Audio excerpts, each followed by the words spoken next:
سرخط خبرها. ادامه اعتراضهای گسترده در قزاقستان. روسیه به این کشور نیرو می‌فرستد. پالکوونیک تاجیک به پیشانی سرطبیب تفنگچه گذاشت و از مقام رانده شد. و پس شدن قرب روبل روسیه در برابر اسعار ملی سامانی.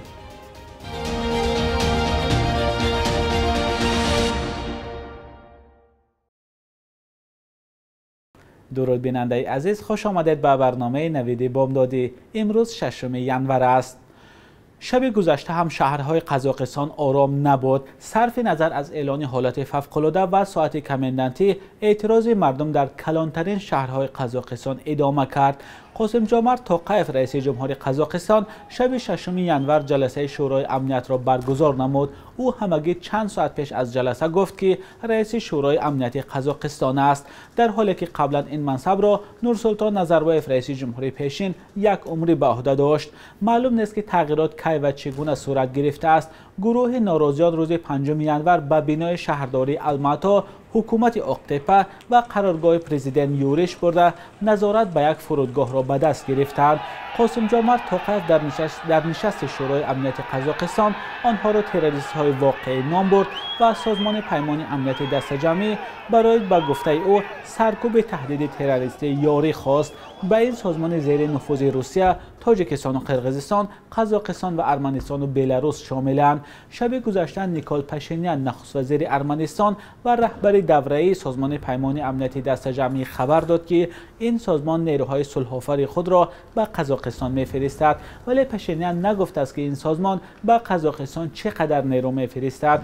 بر اساس اطلاعی که هنوز رسما تصدیق نشده است، روسیه الکی نیروهای خود را برای ارسال به قزاقستان آماده کرده است. به نوشته رسانه‌ها شب گذشته در فرودگاه نظامی ارنبورگ آمادگی مخصوص جنگی صورت گرفت. هنوز معلوم نیست که تاجیکستان هم بر اساس عضویت در سازمان پیمان امنیت دست جمعی به قزاقستان نیرو می‌فرستد یا نه. ناآرامی های اخیر در قزاقستان با اعتراض به 2 برابر بالا رفتن نرخ گاز مایع روز 2 ژانویه در ژنئآزن آغاز شد، ولی با سرعت به شهرهای دیگر قزاقستان سرایت کرد. بعضی از تحلیلگران میگویند این وضع بیانگر آن است که ناراضیت های مردم عمیق‌تر است و دلیل های بیشتری دارد. روز گذشته اعتراضگران مجسمه نورسلطان نظربایف نخستین پرزیدنت قزاقستان را تخریب کردند. همکاران ما تحولات قزاقستان را پیگیری دارند و در برنامه اخبار برایتان اطلاع بیشتر خواهیم داد. ضمناً کاخ سفید شهروندان قزاقستان را به آرامی و خویشتنداری دعوت کرده گفت ایالات متحده بی‌ترتیبی‌ها در آن کشور را با دقت پیگیری می‌کند. ما خبرها درباره اعتراض‌های قزاقستان را پیگیری و از دعوت‌ها به آرامی و خویشتنداری اعتراضگران جانبداری می‌کنیم. طلب‌ها به مقامات باید از راه آسایشته ارائه شوند، اظهار داشت سخنگوی کاخ سفید جن پسکیان روز چهارشنبه در نشست خبری. او اظهارات جانب روسیه را درباره آنکه گویا آمریکا در برانگیختن بی‌ترتیبی‌های قزاقستان دست دارد دروغ محض نامید. سخنگوی پرزیدنت قرقیزستان ایربال سولتانبایف حوادث جاری در قزاقستان را شرح داد. به گفته او رهبریت قرقیزستان حادثه‌های اخیر قزاقستان را پیگیری می‌کند. جانب قرقیزستان امیدوار است که راه درست و به همدیگر قابل قبول که به منفعت مردم قزاق و آینده قزاقستان نگرانده شده است پیدا می‌شود. افسوس سولتانبایف مقامات تاجیکستان در رابطه با وضع قزاقستان هنوز اظهار نظر نکردند.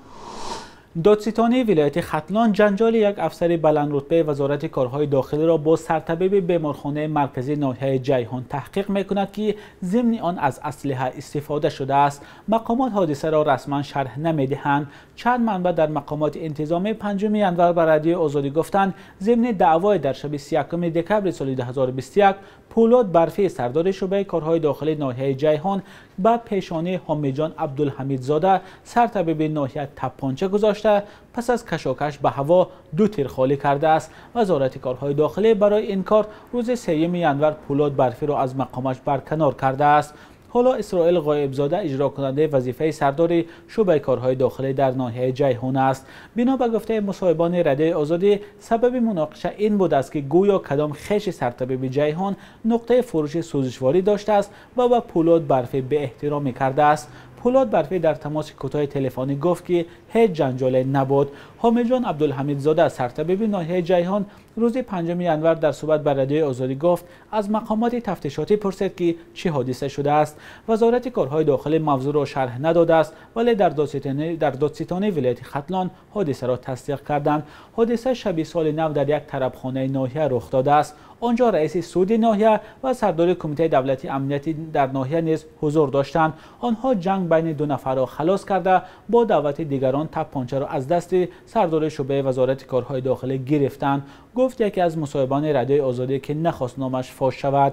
به گفته مصاحبان رادیوی آزادی تا 3 ینور همه اشتراکچیان حادثه آن را پنهان داشتند و مقامات دادستانی از این دیرتر آگاه شدند. فیلمسازان تاجیک پیشنهاد دارند که برخی از صحنه‌های فیلمی مشترک با سینماگران ازبک عبدالرحمن جامی و علیشیر نوایی در تاجیکستان نواربرداری شود. ادامه موضوع در گزارش همکارانم برات یوسفی و اسکندر فیروز. کارگردان، فیلمنامه‌نویس و آرایشگری فیلم مشترک تحریزی شده جامی و نوایی از جانب ازبکستان با همتاهای تاجیک خود از آرامگاه و مسجد مولانا یعقوب چرخی در شهر دوشنبه بازدید کردند. هدف آنها آموزش این منطقه تاریخی است که آیا برای نواربرداری صحنه از فیلم جامی و نوایی موافق است یا نه. حقیقت همین است که حضرت عبدالرحمن جامی اینجا آمدگی، این حضرت شیخ هم گفتند که اینجا واخوردگی همین مقبره یعقوب چرخی رو زیارت کردگی. ما در فیلم نامه استاد کتی اینا می اندازیم. فیلم نامه همینجا یعنی زیارت حضرت یعقوب چرخی می شود. این گروهی مسئول فیلمسازان تاجیک و ازبک قرار است از قلعه حصار و چند منطقه‌های تاریخی در شرق تاجیکستان نیز بازدید کنند. این یک فضاسازی است، یک روحیه ایجادی می آفرد. وقتی که فیلمسازا به واسطه به یک جای می روند که بگذار روایت باشد، ولی اون اقتدار می دهد، قوه می دهد، انرژی می دهد در وقت کار.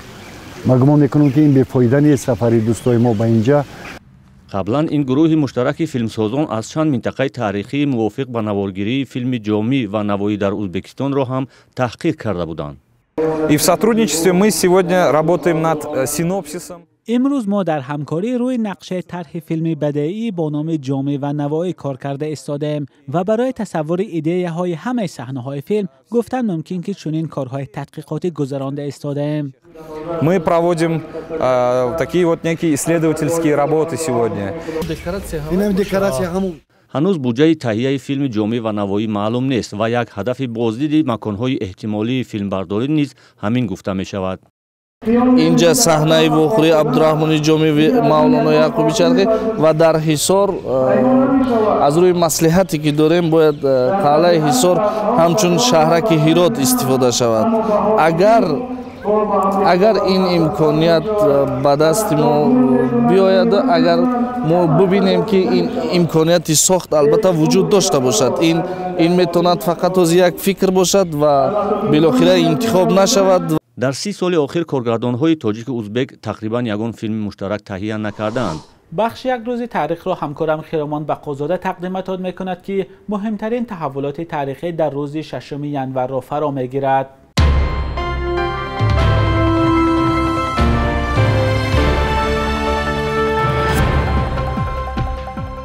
6 январи соли 2010 дар Тоҷикистон фурӯши сартосарии саҳмияҳои нерӯгоҳи барқи обии Роғон шурӯъ шуд, ки танҳо дар як рӯз дар ҳаҷми 400 миллион сомонӣ муодили 92 миллион доллар фурӯхта шуд. дар маҷмӯъ зиёда аз 5 миллион адад саҳмия бо маблағи 6 миллиард сомонӣ муодили 1.3 миллиард доллар барои фурӯш омода шуд, вале ин саҳмияҳо ҳам натавонист хароҷоти сохтмони нерӯгоҳро бароварда кунад. 6 январи соли 2014 ҳукумати Қазоқистон гуфт бар асоси қонуни нав муҳоҷирони кории хориҷӣ дар ин кишвар бояд дар ҳаҷми 24 доллари амрикоӣ хироҷи давлатӣ супоранд.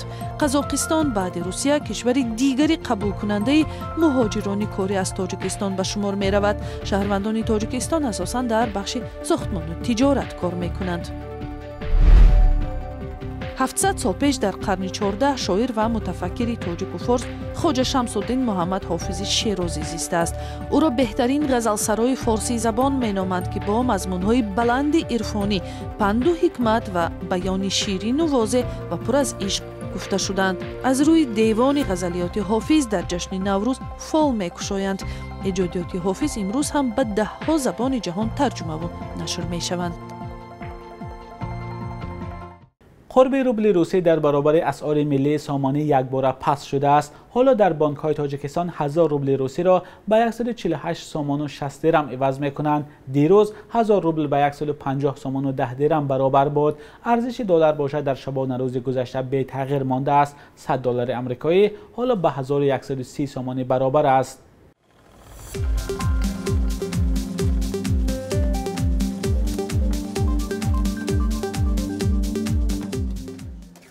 بیننده گرامی، برنامه نویده بامداده بود که با آخرین خبرهای تاجیکستان و جهان تقدیم شما شد. منتظر نظر و پیشنهادهای شما هستیم.